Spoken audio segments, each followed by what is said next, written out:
మన తెలంగాణ రాష్ట్రంలో అల్లు అర్జున్ కేసు తర్వాత మరొక కేసు చాలా హాట్ టాపిక్ గా మారింది. అదే కేటీఆర్ పైన కేసు. మరి ఫార్ములా ఈ కార్ రేస్ కేసు మాత్రము ఇప్పుడు చాలా హాట్ టాపిక్ గా మారి తెలంగాణ రాష్ట్ర ప్రజలను ముఖ్యంగా బీఆర్ఎస్ నాయకులను మాత్రము గందరగోళానికి గురి చేస్తుందని తెలుస్తుంది. మరి అదే విధంగా ఈ రోజు అసలు హైకోర్టులో ఏం తీర్మానం చేశారు, ఏం జరుగుతుంది, మరి కేటీఆర్ అరెస్ట్ అవుతారా కారా అనే విషయాలపైన మనతో పాటు మాజీ న్యాయమూర్తి, ప్రస్తుతం సుప్రీంకోర్టు సీనియర్ న్యాయవాది నేరెళ్ల మాలయాద్రి గారు ఉన్నారు. అడిగి తెలుసుకుందాం. నమస్తే సార్. నమస్కారం సార్. అసలు కేటీఆర్ విషయం అంటే మొన్నటి వరకేమో అల్లు అర్జున్ విషయంలో చాలా అంటే చాలా హాట్ టాపిక్ గా మారి ప్రజలు ఇటు అందరు కూడా కొంచెం అతలకుతలమైన పరిస్థితి మనం చూసాము. ఇప్పుడు మళ్ళీ చూసుకున్నట్లయితే కేటీఆర్ కేసు, అది ఈ ఫార్ములా కార్ రేసు కేసు మాత్రము చాలా హాట్ టాపిక్ గా మారింది. మరి కేటీఆర్ కేసు ఎటెళ్తుంది సార్? అసలు తను అరెస్ట్ అవుతారు అని కొంతమంది అంటున్నారు, అరెస్ట్ అవ్వకపోవచ్చు అని కొంతమంది అంటున్నారు. మరి తనకు ఇప్పుడు హైకోర్టులో కూడా తన పిటిషన్ అయితే కొట్టివేయడం జరిగింది. ఏసీబీతో ఏకీభవించింది హైకోర్టు అని తెలుస్తుంది. దీనిపైన అసలు ఎటెళ్ళబోతుంది సార్? ఫార్ములా ఈ కేసు సార్ లో మధ్యంతర ఉత్తర్వులను ఏదైతే పొడిగించి హైకోర్టు మా తుది తీర్పు వరకు వీళ్ళని అరెస్ట్ చేయొద్దని చెప్పిందో, సో తుది తీర్పు అనేది ఇచ్చేసింది, అది డిస్మిస్ చేసేసింది. దాంతో పాటు ఈ మధ్యంతర ఉత్తర్వులు కూడా క్లోజ్ అయిపోయినాయి, ఎండ్ అయిపోయింది. మళ్ళా ఫర్దర్ ఆర్డర్స్ నేను సుప్రీంకోర్టుకు పోయి ఆర్డర్స్ తెచ్చేదాకా కానీ, లేదా దీని మీద ఇంకేదన్నా ఆల్టర్నేటివ్ రెమెడీ ఉంటే దాన్ని చూసేంత వరకు బెయిల్ ఇవ్వాల్సిందిగా అడిగితే అది కూడా ఇవ్వలేదు. సో నౌ ఇప్పుడు ప్రస్తుతానికి ఆయనకి సంబంధించి ఇంకా ఇద్దరు అధికారులు, వాళ్ళిద్దరు అధికారులు కూడా వాళ్ళ పేర్లు కూడా మరి చాలా ముఖ్యం. ఎందుకంటే వాళ్ళు గవర్నమెంట్ సర్వెంట్స్గా ఉండి వాళ్ళకి సంబంధించి గవర్నర్ దగ్గర నుంచి పర్మిషన్ తెచ్చుకున్నారు వాళ్ళ మీద ప్రాసిక్యూట్ చేయడానికి. ఆ ముగ్గురు ఆఫీసర్స్కి సంబంధించి మరి హెచ్ఎండిఏకి సంబంధించిన ఆఫీసర్ కూడా గవర్నర్ పర్మిషన్ ఇచ్చిన తర్వాత ఈయన వెంటనే హైకోర్టుకు వెళ్ళడం జరిగింది. కాబట్టి పరిశోధనలో భాగంగా ఎవరినైనా సరే విచారించడానికి, అరెస్ట్ చేయడానికి సంపూర్ణ అధికారాలు పోలీసుకుంది. మా వకీల్ని మీరు మమ్మల్ని విచారించేటప్పుడు మాతో పాటు ఉండేదానికి అవకాశం ఇవ్వాల్సిందిగా కోరుతూ రిక్వెస్ట్ చేస్తే అది కూడా రిఫ్యూజ్ చేశారు. అది చట్టబద్ధమా కాదని తెలిసే లోపలే మెయిన్ కేసే కొట్టేశారు. ఇప్పుడు దానికి సంబంధించి ఇన్వెస్టిగేషన్ జరుగుతున్నప్పుడు వకీలు ఉండొచ్చా లేదా అనే దానికి సంబంధించి కూడా ఎటువంటి ఉత్తర్వులు కోర్టు నుంచి వాళ్ళు తెచ్చుకోలేదు. మళ్ళా 9వ తారీఖు మీరు రండి అని చెప్పి ఇచ్చిన నోటీసులో కూడా నేను వకీల్ని పెట్టుకుంటాను కాబట్టి నాకు వకీల్ని కూడా వచ్చేదానికి అవకాశం ఇవ్వండి అంటే మీరు వకీల్ లేకుండా రండి అని కూడా ఇన్ఫర్మేషన్ ఇచ్చేశారు. కాబట్టి ఇప్పుడు చట్ట ప్రకారము చాలా ఓపెన్గా పోలీసు వాళ్ళు వాళ్ళ దర్యాప్తులో భాగంగా ఎవరినైనా పిలిచడానికి, ఎవరినైనా మరి విచారించడానికి లేదా అరెస్ట్ చేయడానికి కూడా సంపూర్ణ అధికారాలు చట్టరీత్యా ఏసీబీ వారికి ఉంది. ఇంకా ఈడీ వాళ్ళకు కూడా ఒక ఈమెయిల్ ఇచ్చారు, ఈ తీర్పు అయిపోయేంత వరకు నేను రాను, ఈ తీర్పు అయిపోయిన తర్వాత నేను వస్తానని చెప్పి కూడా ఇవ్వడం జరిగింది. ఇప్పుడు ప్రస్తుతానికి ఏమేమి రెమెడీస్ ఉన్నాయి ఈ కేసుకు సంబంధించి కేటీఆర్ గారి కంటే, ఒకటి నాకు అందిన సమాచారం ప్రకారం వాళ్ళు ఈ తీర్పు కాపీ అందిన వెంటనే సుప్రీంకోర్టుకు వెళ్ళి సుప్రీంకోర్టులో ఈ కేసుకు సంబంధించి ఈ క్వాష్ పిటిషన్ మీద ఫర్దర్ ఆర్డర్స్, అంటే ఇప్పుడు బెయిల్ లేదు కాబట్టి కోయర్సివ్ స్టెప్స్ అంటే ఇంక్లూడింగ్ అరెస్ట్ తీసుకోవద్దు అని చెప్పి ఆర్డర్స్ తెచ్చేదాని కోసం సుప్రీంకోర్టుకు వెళ్ళేటట్టుగా మనకు తెలుస్తుంది. కానీ అది సరి అయినటువంటి చర్య కాదా అనేది చాలా సీరియస్గా థింక్ చేయాల్సిన విషయం. ఎందుకంటే సుప్రీంకోర్టుకు వెళ్ళి ఆర్డర్ తీసుకొని అక్కడ ఇంటరిమ్ ఆర్డర్స్ తెచ్చే సమయం లోపల పోలీసు వారు అరెస్ట్ చేస్తే, సో పోలీసు అరెస్ట్ చేసేదానికి అవకాశం ఉంది. కాబట్టి ఇప్పుడు నాకు అందిన సమాచారం ప్రకారము పోలీసు కూడా చాలా దూకుళ్ళు, అంటే ఏసీబీ వాళ్ళు కూడా చాలా ఎందుకంటే ఆల్రెడీ ఇప్పుడు హైదరాబాద్ లో కూడా గ్రీన్ కో కంపెనీలు కావచ్చు, మచిలీపట్నంలో కూడా ఈ కార్ ఫార్ములా రేస్ కేసు మీద మాత్రము ఆల్రెడీ ఏసీబీ సోదాలు జరుగుతున్నాయి. నిన్ననే అక్కడే కాదు, మా ఇంటికి సంబంధించి మాకు సంబంధించి కూడా కొన్ని సోదాలు చేయబోతున్నారని కూడా ఒక లీక్ ఇచ్చారు. దాని మీద పోలీస్ వాళ్ళు అంటే ఏసీబీ వాళ్ళు మేము సోదాలు చేయటం లేదో చేస్తున్నాము అనేది చెప్తారనే దానికి సంబంధించి ఒక ప్రొవోక్ కూడా చేశారు వాళ్ళు. కానీ వాళ్ళు దానికి సంబంధించి ఎటువంటి ఇన్ఫర్మేషన్ కానీ బయటికి తీసుకురాలేదు.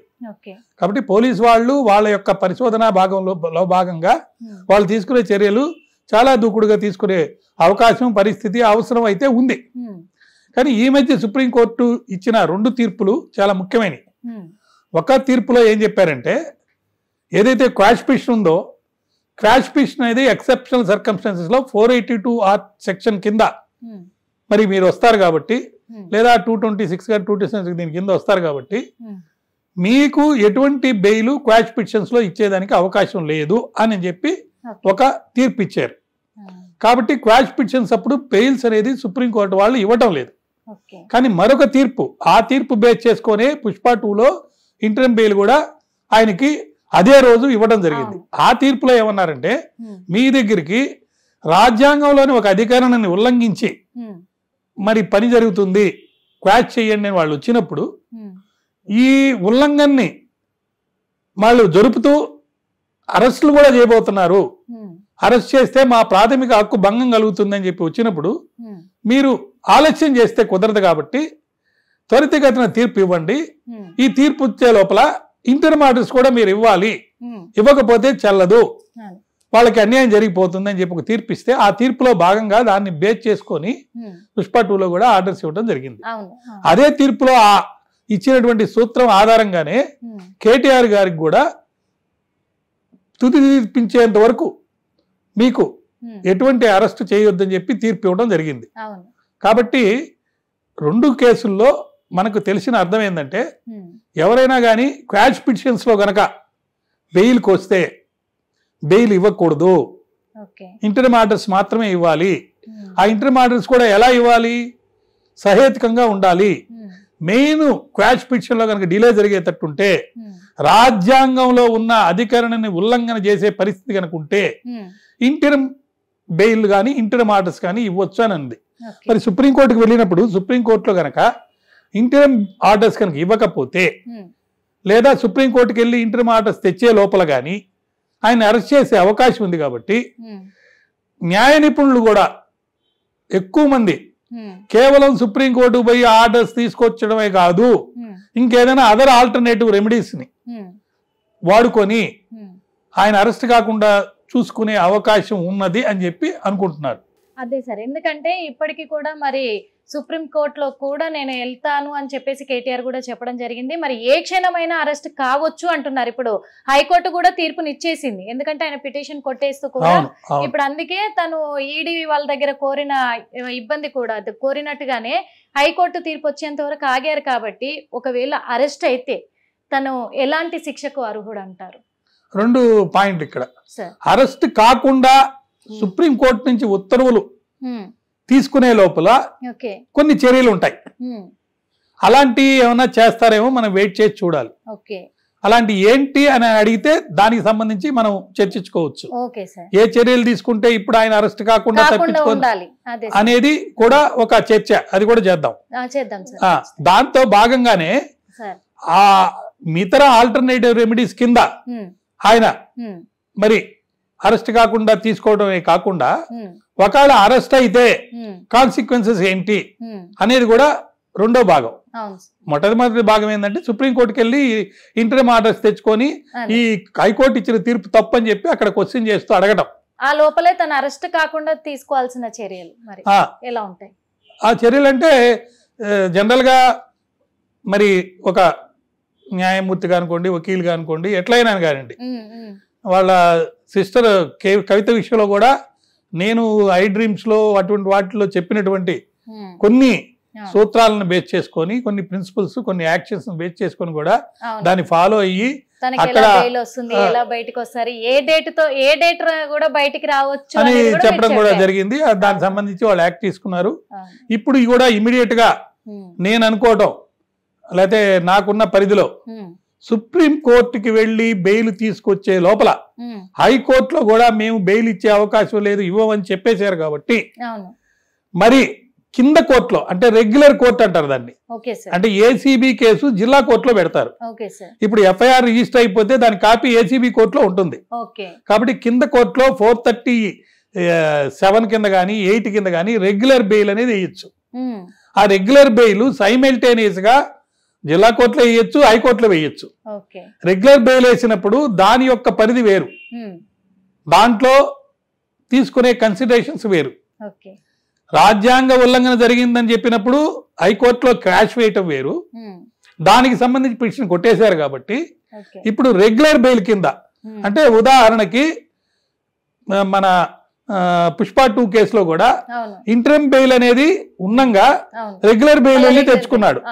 అదే విధంగా ఈయన కూడా సుప్రీంకోర్టుకి వెళ్ళి అక్కడ సుప్రీంకోర్టులో కింద కోర్టులో వేసిన క్వాష్ ఆర్డర్ అంటే పాస్ చేసిన ఆర్డర్ తప్పు అని అక్కడికి వెళ్ళి ఇంటరిమ్ బెయిల్ తెచ్చుకునే లోపల అరెస్ట్ చేసే అవకాశం ఉంది. కాబట్టి రెగ్యులర్ బెయిల్లో వెళ్ళి అక్కడ కింద కోర్టులో కూడా 438 కింద కానీ 439 కింద కానీ ఈయన ఇంకా అరెస్ట్ చేయలేదు కాబట్టి యాంటిసిపేటరీ బెయిల్ మూవ్ చేసేదానికి అవకాశం ఉంది.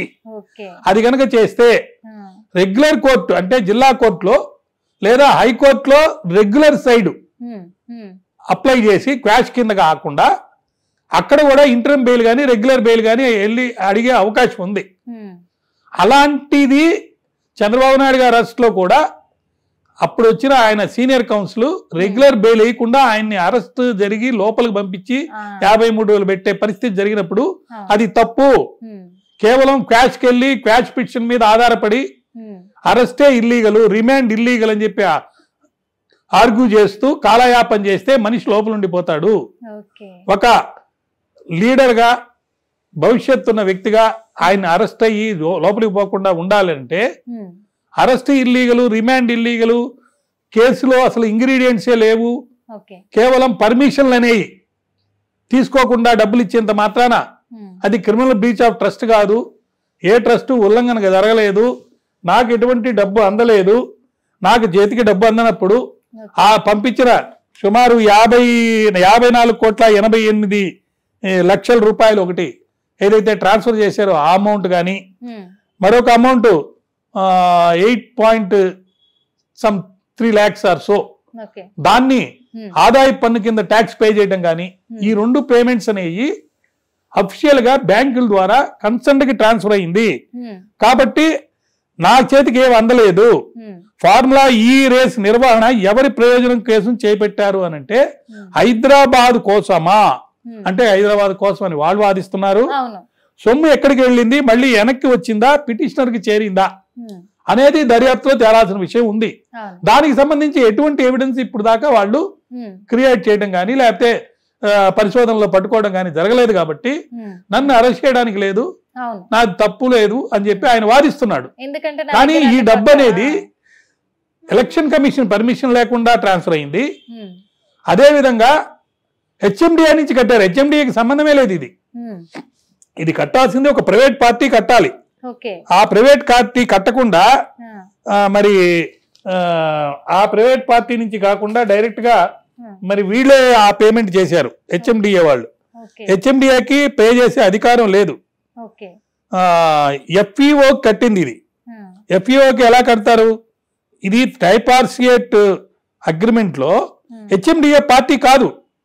హెచ్ఎండిఏ పార్టీ కానప్పుడు హెచ్ఎండిఏ ఎందుకు కట్టాల్సి వచ్చింది అనేది చూసినప్పుడు చాలా ఇది ఇల్లీగల్ అని చెప్పి మనకు క్లారిటీ అనేది వస్తుంది ప్రైమా ఫేషిగా. దానికి సంబంధించే ఈ ఉద్దేశం ఏంటి, ఎందుకు కట్టాల్సి వచ్చింది అనే దానికి సంబంధించి దర్యాప్తు చేయాలని కేటీఆర్ దురుద్దేశమా సదుద్దేశమా అన్నది దర్యాప్తులో తేలాల్సి ఉంది. ఆ దర్యాప్తు చేయకుండా మీరు ఎట్లా ఆపుతారు? దర్యాప్తులో భాగమే అరెస్ట్. సో అరెస్ట్ ఎలా ఆపుతారు? ఆపటానికి లేదు. సో పురపాలక శాఖ ముఖ్య కార్యదర్శి తరపున senior counsellor C V Mohan Reddy గారు న్యాయమూర్తి దృష్టికి తీసుకెళ్లి ఈ విషయాన్ని ఆర్గ్యూ చేశారు. అంటే ప్రభుత్వ సొమ్ము నిర్వహణలో ఉల్లంఘనలు జరిగినట్టు క్లియర్ గా జరిగితే ఐపీసీ సెక్షన్ 405, 409 వర్తిస్తుంది అని ఆయన వాదన. So criminal breach of trust అనేది జరిగింది కాబట్టి దాన్ని ఎవరికి పోయింది ఈ డబ్బు అని చెప్పి ఎంక్వైరీలో తేలాలి కాబట్టి ఈయన అరెస్ట్ చేయడం లేకపోతే విచారించడం అనేది సర్వసామాన్యం భాగం అని చెప్పి ఈయన వాదిస్తున్నాడు. వాళ్ళు ఏమంటున్నారు, పర్మిషన్స్ అనేది తీసుకోలేదు, అది ఎలక్షన్ కమిషన్ నుంచి కానీ లేకపోతే కన్సర్న్ అథారిటీ నుంచి కానీ, బట్ పేమెంట్స్ అనేవి బ్యాంక్ ద్వారా 1-to-1 జరిగినాయి.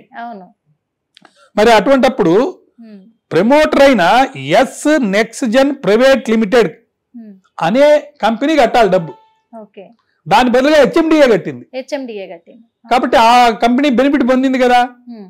సో ఆ బెనిఫిట్ పొందిన కంపెనీ నుంచి అమౌంట్ ఎవరికి వెళ్ళింది అది ఎంక్వైరీలో తేలాలి.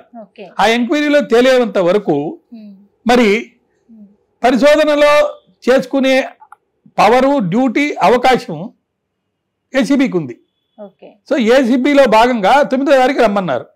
కానీ ఇప్పుడు కేసే కొట్టేసిన తర్వాత దాన్ని అడ్వాన్స్ చేయొచ్చు, లేకపోతే ఆయన వచ్చే లోపలే ఎంక్వైరీలో ఈ జెన్కోలోనో లేకపోతే పలాన్ దగ్గర ఇంత అమౌంట్ అనేది ఇలా ఇక్కడి నుంచి ఇక్కడికి వీళ్ళకి ట్రాన్స్ఫర్ అయింది, అక్కడికి వాళ్ళకి ట్రాన్స్ఫర్ అయిపోయింది అని చెప్పి చెప్పొచ్చు. అక్టోబర్ 3, 11, 2023 తేదీల్లో ఎన్నికల కమిషన్ అనుమతి లేకుండా ఈ పేమెంట్ జరిగింది. ఆ పేమెంట్కి ముందు కానీ ఆ పేమెంట్ తర్వాత కానీ ఈ ఎస్ నెక్స్జెన్ ప్రైవేట్ లిమిటెడ్ తగ్గించి కానీ లేదా వీళ్ళు ఎవరికైతే పేమెంట్ చేశారో ఈ 58 కోట్లు ఒకటి, మళ్ళా 8 చిల్లర కోట్లు ఒకటి, వాళ్ళ దగ్గర నుంచి అమౌంట్స్ ఎవరెవరి నుంచి ఎక్కడికి పోయినాయి అని చెప్పి కనుక తేలితే ఆ మధ్య లీకులు ఇచ్చారు ఒక మంత్రి వేరే దేశం నుంచి బాంబు బేలబోతుందని. అట్లాంటి బాంబు ఏంటంటే ఈ అరెస్ట్ అవునా కాదా. అయితే ఈ అరెస్ట్ కి సంబంధించి పొలిటికల్ గా కూడా కొన్ని డిస్కషన్లు జరుగుతున్నాయి.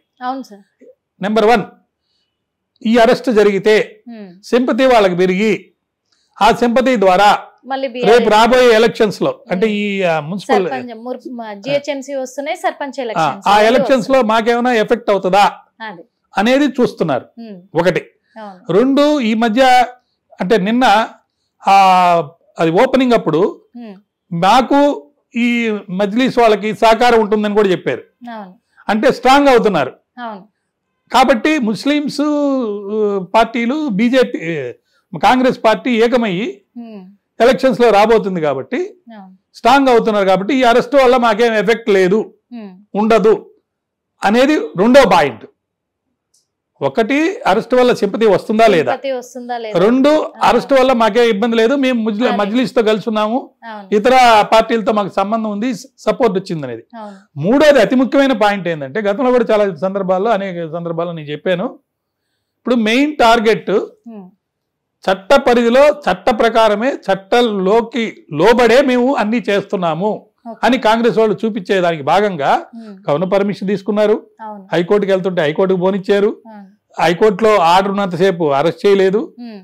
చట్ట పరిధిలోనే పోలీస్ అధికారాలు వాడి మరి ఆయనకి వకీలు కూడా వచ్చేదానికి లేదని కూడా చెప్పి అన్ని చేస్తూ వస్తున్నారు. అయితే అసలు భాగం ఏంటంటే రీజిమ్ రివెంజ్ లో భాగంగా తన కూతురు పెళ్ళప్పుడు తనని అరెస్ట్ చేసి మరి ఎవరు సహాయం కూడా చేయని పరిస్థితుల్లో చంద్రబాబు నాయుడు గారు వచ్చి సపోర్ట్ తోటి పెళ్ళప్పుడు కానీ అన్ని చేశారు. కాబట్టి మరి కేసీఆర్ కి చంద్రబాబు నాయుడుకి కూడా ఒక గ్రెడ్జ్ ఉంది. కేసీఆర్ కి రేవంత్ రెడ్డి గారు కూడా అరెస్ట్ విషయంలో కానీ, నోటుకు ఓటు కేసులో పట్టించిన విషయంలో కానీ, అదేవిధంగా కేసీఆర్ ప్రభుత్వం కంటే నేను బాగా పనిచేస్తున్నానని చూపించే దాంట్లో భాగంగా కానీ, కేసీఆర్ కేటీఆర్ కరప్టెడ్ అని చెప్పి చూపించే దాంట్లో భాగంగా కానీ ఇప్పుడు ఈ అరెస్ట్ అనేది మెయిన్ లో ఉంది. రీజియం రివెంజ్ లో భాగం అనుకోండి, లేదనుకోండి అని చెప్పి నిపుణులు మాట్లాడుతున్నారు. రాజకీయ నిపుణులు ఏమంటున్నారంటే కవిత గారిని అరెస్ట్ చేసినప్పుడు వాళ్ళ తండ్రి కేసీఆర్ గారు చాలా బాధపడ్డారు. కాబట్టి ఇప్పుడు కేటీఆర్ని అరెస్ట్ చేస్తే తండ్రి బాధపడతాడా లేదా. So target is something different. So అనేది అసెస్ చేసుకొని ఒకవేళ ఆ అసెస్మెంట్ లో కేటీఆర్ గనక అరెస్ట్ అయితే కేసీఆర్ కూడా వీక్ అవుతారు మానసికంగా.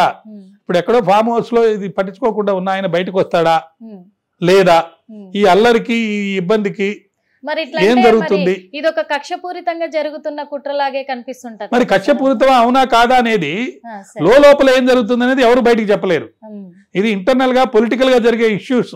మనం లీగల్ గా ఆల్రెడీ మాట్లాడాము. లీగల్ గా ఒక వే ఇచ్చారు, లీగల్ గా మీకున్న అవకాశాలన్నీ వాడుకోమని చెప్పి అవకాశం ఇచ్చారు. లీగల్ గా కవిత మరియు చంద్రబాబు నాయుడు ఇంకా ఇతర నాయకులను అరెస్ట్ చేసేటప్పుడు గవర్నర్ పర్మిషన్ లేకుండా అరెస్టులు అట్లా చేయకుండా గవర్నర్ దగ్గర నుంచి, గవర్నర్ పర్మిషన్ అంటే ఇంక్లూడింగ్ ఇండైరెక్ట్ గా సెంట్రల్ నుంచి పర్మిషన్ వచ్చినట్టే. అదేవిధంగా బీజేపీ వాళ్ళు కూడా ఎప్పుడు అరెస్ట్ చేస్తారని అడుగుతున్నారు. వాళ్ళ ఉద్దేశం ఏంటంటే ఎప్పుడు బీఆర్ఎస్ వీక్ అవుతుందో వాళ్ళు బీజేపీ పుంజుకుంటది అనేది వాళ్ళ ఉద్దేశం. లోపల ఇంటర్నల్ గా ఇద్దరికి మళ్ళీ సహకారం ఉంది. సార్ మరి ప్రజల్లో కూడా కొన్ని కామెంట్లు పెడతా ఉన్నారు. అంటే అల్లు అర్జున్ విషయంలో కూడా అల్లు అర్జున్ కూడా అడిగారు డైరెక్ట్ గా కూడా, ఏమనంటే జైలుకి వెళ్ళొచ్చారు కదా, రాజకీయంలోకి వచ్చే అవకాశాలు ఉన్నాయని. ఇప్పుడు కేటీఆర్ గారు మరి అరెస్ట్ అయితే ఒకవేళ ఖచ్చితంగా జైలుకి వెళ్ళొచ్చిన వాళ్ళు అధికారంలో ఉంటున్నారు నెక్స్ట్ అనేది ఒకటి కూడా వ్యాఖ్యలు కూడా ఉన్నాయి. మరి అలాంటి అవకాశం కూడా రాబోతుంది అనుకోవచ్చు. ఆల్రెడీ పోటీ ఉంది కదా, వాళ్ళ సిస్టర్ వెళ్ళొచ్చింది కాబట్టి. నేను కూడా మీకు చెప్పాను, అవును, ఆమె ముఖ్యమంత్రి అయ్యేదానికి ఎక్కువ అవకాశాలు ఉన్నాయని. ఎలా అవుతుందంటే మన మహారాష్ట్రలో షిండే లాగా బీజేపీ వాళ్ళ సపోర్ట్ తోటి, అది ఇండైరెక్ట్ గా లోపల సపోర్ట్ చేస్తారా బయట చేస్తారా అనేది. మరి ఆ అవకాశం వాళ్ళ సిస్టర్ ఎందుకు వదులుకుంటుంది? ఆల్రెడీ హరీష్ రావు అదే రేస్ లో ఉన్నాడు, ఈమె అదే రేస్ లో ఉంది. కేటీఆర్ గారు మొన్న లాస్ట్ టైం వాళ్ళ ఫాదర్ ముఖ్యమంత్రిగా ఉన్నప్పుడు ఒక స్టేజ్ లో ఆయనే ముఖ్యమంత్రి కాబోతున్నాడు అని అన్నారు. కాబట్టి ఇప్పుడు అరెస్ట్ అయితే అది కూడా ఒక క్వాలిఫికేషన్ అంతే అని, ఎందుకంటే అరెస్ట్ అవ్వడానికే చూస్తున్నారేమో, జైలుకి వెళ్ళేసి వస్తే అధికారంలోకి ఖచ్చితంగా వస్తాము అని అంత ఈజీ కాదమ్మా. జైలుకి వెళ్ళి వస్తే అధికారం వచ్చే పని అయితే అందరూ జైలుకి వెళ్ళి వస్తారు, కానీ అది కాదు. ఇక్కడ అధికారంలో వచ్చే అవకాశం ఉన్న వాళ్ళు, ముఖ్యమంత్రి అయ్యే అవకాశం ఉన్న వాళ్ళు అనుకోని పరిస్థితుల్లో అరెస్ట్ అయితే అది యాడెడ్ అడ్వాంటేజ్ అయ్యి దానివల్ల ఒక ప్లస్ ఏ జరుగుతుంది, మైనస్ జరగదు. తర్వాత వాళ్ళు కూడా రిలీజ్ అవుతారు. జైల్లో ఉండి రావడం అంత ఈజీ కాదు. కస్తూరి అనే ఆమె నటి అరెస్ట్ అయ్యి జైల్లో ఉండి వచ్చిన తర్వాత ఆమె ఎక్స్పీరియన్సెస్ అంతా చెప్పడం జరిగింది జైల్లో ఎలా ఉంటది అనేది. ఇప్పుడు పుష్ప 2లో అంత సక్సెస్ 1831 కోట్లు 36 రోజుల్లో కలెక్ట్ చేశానని చెప్పి ఆ వచ్చే ఆనందం అంతా పక్కకెళ్ళిపోయి పుష్ప 2లో ఆయన అరెస్ట్ వల్ల ఆ కొంత సమయం జైల్లో ఉన్నప్పుడు అతనికి నెంబర్, అతనికి సెల్, అతని ప్రైవేట్ పార్ట్స్ తో సహా బాడీ అంతా చెక్ చేయటం, అంటే కొంత వెసులుబాటు అనేది వాళ్ళు చేస్తారు. బట్ ఎంత చేసినా ముద్దాయిగానే రికార్డు ఉంటుంది. అది తప్పని నేను అన్నాను. కేసులో శిక్ష పడేదాకా ముద్దాయి మాత్రమే కాబట్టి, నిందితుడు మాత్రమే కాబట్టి, అతని మీద శిక్ష పడలేదు కాబట్టి అతను తప్పు చేసినట్టుగా మనం భావించడానికి లేదు. కానీ సమాజంలో జైలుకు పోయి వచ్చిన వాళ్ళ మీద ఒక్కొక్క సందర్భంలో సింపతి ఉంటుంది, ఒక్కొక్క సందర్భంలో సరైన పద్ధతిలో సరైన ప్లేస్ లోకి వెళ్ళొచ్చాడు, వీడికి ఇది కావాల్సిందే అని కూడా జరుగుతుంది. ఎందుకంటే దాని వల్ల కొన్ని నేర్చుకుంటారు కాబట్టి ఎక్కడ తగ్గాలి ఎక్కడ నెగ్గాలి అనేది కూడా ఒక ఎక్స్పీరియన్స్ అనుకోవచ్చు. కాబట్టి ఓవరాల్ గా ఈ పరిస్థితుల్లో సుప్రీం కోర్టు నుంచి ఒక ప్రాపర్ సిగ్నల్ లేకపోతే ఆర్డర్ గానీ రిఫ్యూజల్ గానీ లేకపోతే ఆర్డర్ రావడం గానీ జరిగేదాకా అరెస్ట్ అయ్యేదానికి తక్కువ ఛాన్సెస్ ఉన్నాయి. కానీ ఆల్టర్నేటివ్ రెమెడీ కింద కోర్టుకి వెళ్ళి పుష్ప 2లో రెగ్యులర్ బెయిల్ ఎలా తెచ్చుకున్నాడో ఆ తెచ్చుకునే అవకాశం కూడా ఉంది. కానీ దాని మీద అయితే ఇప్పుడు దాకా న్యాయ నిపుణుల మధ్య చర్చ జరగడం లేదు, దాన్ని చేస్తారని అందరూ అనుకోవడం లేదు. కానీ నేను ఊహిస్తున్నాను. ఎందుకంటే ఒక రెగ్యులర్ ప్రాక్టీస్ చేసే అడ్వకేట్ కి బేసిక్ గా అతనికి తెలిసింది ఏంటంటే, అతను చేసే ఒక రెగ్యులర్ స్టెప్స్ ఏంటంటే కింద కోర్టుకి వెళ్ళి అప్రోచ్ అవటం, అప్రోచ్ అయ్యి అక్కడ ఇంటర్మ్ బెయిల్ తీసుకోవటం. అలా తీసుకున్నప్పుడు అది లాంగ్ రన్ లో ప్రొటెక్షన్ అనేది ఉంటుంది. ఇప్పుడు సుప్రీంకోర్టుకి వెళ్ళి అక్కడ బెయిల్ ఇవ్వలేదు, వెంటనే అరెస్ట్ చేసేస్తే ఇప్పుడు మిగతా వాళ్ళు అయితే కనపడకుండా తిరుగుతారు. ఇప్పుడు మోహన్ బాబు గారు కనపడకుండా తిరుగుతున్నారు. సుప్రీంకోర్టులో కూడా నిన్న వాయిదా పడిపోయింది. ఇంకెన్ని రోజులు ఆయనకి ప్రొటెక్షన్ లేకపోతే రక్షణ ఇస్తారు? అలాంటి పరిస్థితి ఇది కాదు. పబ్లిక్ లో రొమ్ము విరుచుకొని నేను తప్పు చేయలేదని చెప్పాల్సిన పరిస్థితి కాబట్టి బయట తిరిగే అవకాశం లేదు అన్లెస్ బెయిల్ ఆర్డర్ ఉంటే తప్ప. కాబట్టి బెయిల్ ఆర్డర్ అనేది వెంటనే తెచ్చుకోవాలి. ఉన్న వాటికి ఎవెన్యూస్ ఏంటి? పోతే సుప్రీంకోర్టు పోయి తెచ్చుకోవాలి, లేకపోతే రెగ్యులర్ కోర్టు పోయి బెయిల్ తెచ్చుకోవాలి, లేకపోతే పోలీసు వాళ్ళు బెయిల్ ఇవ్వాలి. పోలీసు వాళ్ళ బెయిల్ ఇవ్వరు. కాబట్టి సుప్రీంకోర్టుకి వెళ్తానని ఆయన చెప్పాడు. కింద కోర్టుకి వెళ్ళి బెయిల్ తెచ్చే అవకాశం కూడా ఉంది కాబట్టి తీసుకుంటారా లేదనేది వేచి చూడాలి. సో అప్పుడు దాకా అయితే మటుకు పోలీసు వారు దూకుడైతే ముందుకు వెళ్తుంది కాబట్టి వాళ్ళు చేసే ప్రయత్నం వాళ్ళు చేస్తారు. ఆ చేసే ప్రయత్నంలో అరెస్ట్ 100% చేస్తారా లేదనేది ఇందాక మనం చెప్పుకున్న అనేక పాయింట్లో ముఖ్యమైన పాయింట్ ఏంటంటే రీజన్ రివెంజ్ లో భాగంగా ఆయన అరెస్ట్ చేయాలి అని అంటే వాళ్ళ తండ్రి బాధపడతాడా లేదా అనేది కూడా, ఆయన వీక్ అవుతాడా లేదా, సింపతి పోద్దా లేదా అనేది ముందు ముఖ్యాంశం అవుతుందని చెప్పి నేను అనుకుంటా. కానీ ఒక చిన్న క్లారిటీ సార్ ఇక్కడ, ఎందుకంటే మన అల్లు అర్జున్ మధ్యంతర బెయిల్ అలాగే రెగ్యులర్ బెయిల్ కూడా తెచ్చుకున్నారు. కానీ చాలా మందికి మధ్యంతర బెయిల్ రెగ్యులర్ బెయిలే అంటున్నారు తప్ప అదంటే ఏంటి, అసలు రెగ్యులర్ బెయిల్ అంటే ఏంటి, మధ్యంతర బెయిల్ అంటే ఏంటి అనే ఒక కన్ఫ్యూజన్ లో ఉండిపోతున్నారు. ఇది అసలు ఏంటి సార్? రెగ్యులర్ బెయిల్ అంటే సిఆర్పిసిలో గతంలో క్రిమినల్ ప్రొసీజర్ కోడ్ ఉంది, ఇప్పుడు దాని ప్లేస్ లో కొత్త చట్టం వచ్చింది. ఏదైతే కేసు ఎవరి మీదైనా పెడతారని భయం ఉన్నా లేదా పెట్టినా, ఈ రెండు సందర్భాల్లో అరెస్టుకు ముందల తీసుకునే బెయిల్ని దాన్ని యాంటిసిపేటరీ బెయిల్ అంటారు. అరెస్ట్ తర్వాత తీసుకునే దాన్ని రెగ్యులర్ బెయిల్ అంటారు. సో ఈ రెండు బెయిల్ కింది కోర్టులో అంటే ఎక్కడైతే కేసు పెండింగ్ ఉందో ఆ కోర్టులో తీసుకోవడం అనేది ఇక్కడ జరుగుతుంది. కానీ యాంటిసిపేటరీ బెయిల్ తీసుకునే ముందు కానీ రెగ్యులర్ బెయిల్ తీసుకునే ముందు కానీ 3 ఏళ్లకు సంబంధించి శిక్ష పడేదానికంటే ఎక్కువ శిక్ష పడేటప్పుడు ఆ కేసుల్లో ఖచ్చితంగా పీపీ గారికి నోటీస్ ఇవ్వాలి. పీపీ గారు చెప్పేది కూడా వినాలి, అంటే పబ్లిక్ ప్రాసిక్యూటర్ చెప్పేది కూడా వినాలి. మరి టైం టేకింగ్ కదా, వాళ్ళకి నోటీస్ ఇచ్చి వాళ్ళు కౌంటర్ వేసి చెప్పే లోపల యాంటిసిపేటరీ బెయిల్ విషయంలో కానీ రెగ్యులర్ బెయిల్ విషయంలో కానీ ఇంటరిమ్ బెయిల్ అంటే మధ్యంతర బెయిల్ ఇవ్వండి అని మరొక పిటిషన్ ని అదే కోర్టులో కూడా మూవ్ చేయొచ్చు. అది కింద కోర్టులలో ఎక్కడైతే కేసు పెండింగ్ ఉందో అక్కడ కోర్టులో యాంటిసిపేటరీ బెయిల్, రెగ్యులర్ బెయిల్ అంటే ఇంటరిమ్ బెయిల్ అంటే అవి 3 కూడా ఆ సందర్భంలో.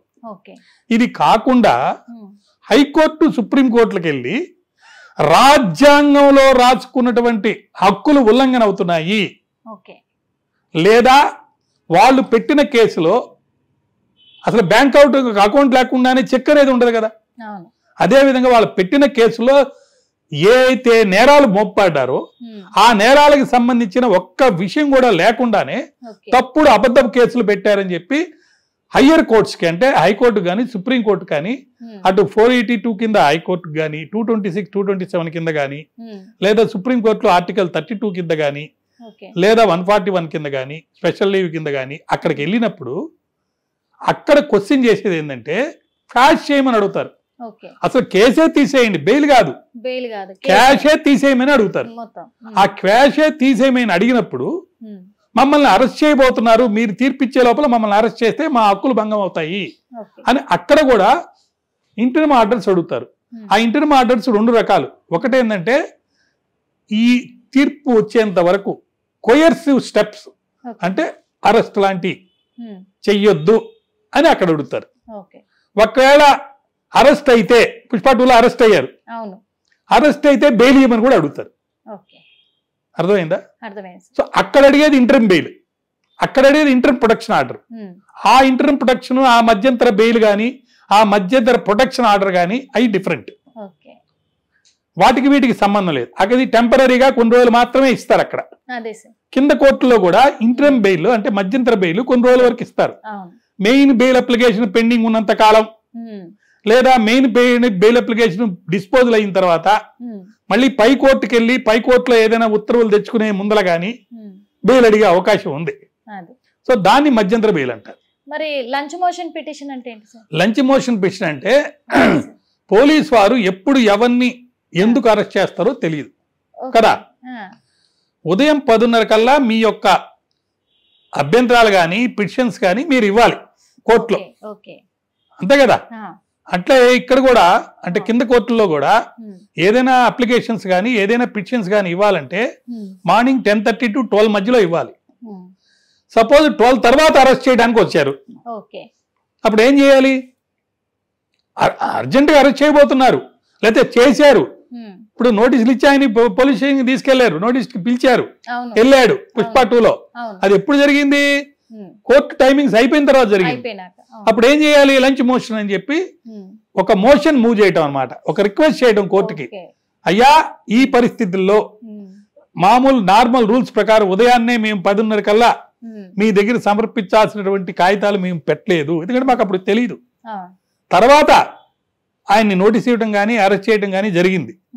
కాబట్టి నేను ఇప్పుడు ఒక మోషన్ మూవ్ చేస్తున్నాను. అది లంచ్ టైంలో చేస్తున్నాను కాబట్టి లంచ్ మోషన్ అన్నారు. లంచ్ తర్వాత అయితే అది లంచ్ మోషన్ కాదు. అర్థమైంది నేను చెప్పింది. సో లంచ్ మోషన్ అని చెప్పి కన్ఫ్యూజ్ అవ్వద్దు. లంచ్కి ముందల ఒక మోషన్ ని అత్యవసర పరిస్థితుల్లో కోర్టు వారి యొక్క పర్మిషన్ తోటి రిక్వెస్ట్ చేసుకొని తెచ్చుకునేది లంచ్ మోషన్.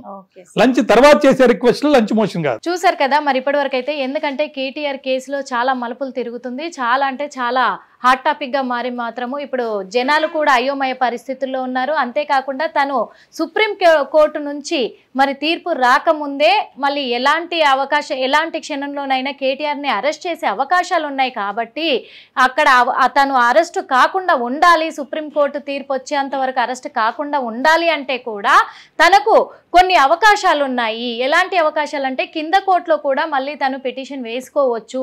అలాంటి అవకాశాలు ఉన్నాయి. పిటిషన్ వేసుకుంటే తనకు ఇప్పుడు ఒక రిలీఫ్నెస్ అనేది కూడా దొరుకుతుంది సుప్రీంకోర్టు నుంచి తీర్పు వచ్చేంత వరకు అనేది కూడా మనకు మాలయాద్రి గారు వివరంగా చెప్పడం జరిగింది. ఇలాంటి స్టెప్స్ తీసుకుంటే ఇప్పుడు కేటీఆర్ గారు అరెస్ట్ అవ్వకుండా ఉండే అవకాశాలు కూడా ఉన్నాయని తెలుస్తుంది.